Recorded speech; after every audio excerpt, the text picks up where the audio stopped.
Hi, I'm just building a JetX 100 powered Vampire, and it's from the Vintage Model Company.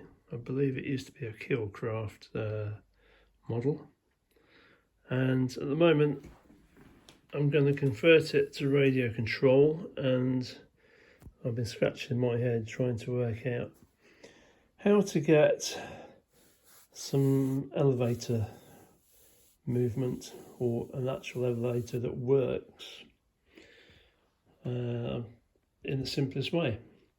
So we've got hollow booms. There's a 16th strip that separates the two halves of the boom. So you've got a 16th gap to play with in each boom. What I've done, I've actually ground out each half of the outer sides of the boom, and enough to allow a plastic outer to run half the length down that boom, and we can use a 1/2 mil push rod that runs through, which in turn, come around here, links up to a fulcrum there. Let's just call it a fulcrum, bell crank, which is integrally built in as part of the tailplane. That's the simplest thing I could think of to do that, to make it work without resorting to an external linkage of some sort. So the whole tailplane pivots on 16th carbon rod. The carbon rod, let's start from the outside. I've drilled through, soaked the hole with cyano, drilled through again, so that's pretty solid. And the carbon rod runs along about halfway along that balsa infill to about there in the tailplane. On the original plan, there are no 16th stringers on the tailplane. It's basically leading edge, trailing edge, and 5 ribs.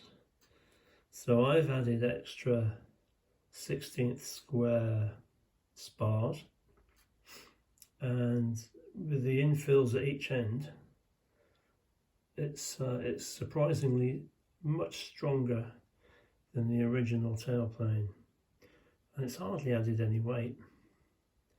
So this is quite exciting now, because I'm now actually going to try see if this push rod does actually work. So here we go. Oh, peach. Well, that's quite exciting. Yep, that works a treat. Let me take you around this side. You can see the bell crank working, or the fulcrum. There you go. So having it that far down will allow me to put the linkage in the servo arm near the center pivot on the servo. So that'd be a far better slot-free job. Oh, that's fantastic. Dead chuffed with that. Yeah, I looked at this tailplane and I thought, oh gosh, how am I going to get an elevator? I didn't want to create an elevator on the back of the tailplane, by cutting it in and building more, sort of a couple of sub spars for the hinges and stuff like that. So I thought this is the best way to go.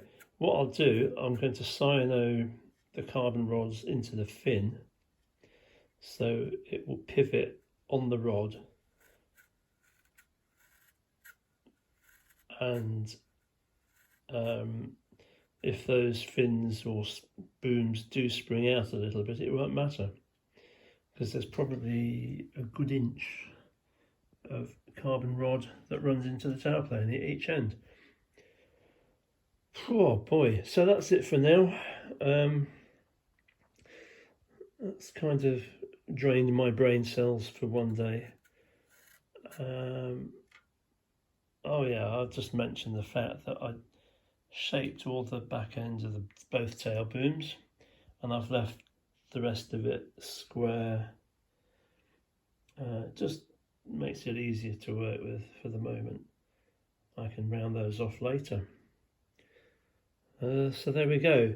I think the next stage will be taking a look at the fuselage and working out what I need to do to adapt it for the ducted. I've got a little electric ducted fan. So anyway, we'll get back to you on that one. Thanks for watching.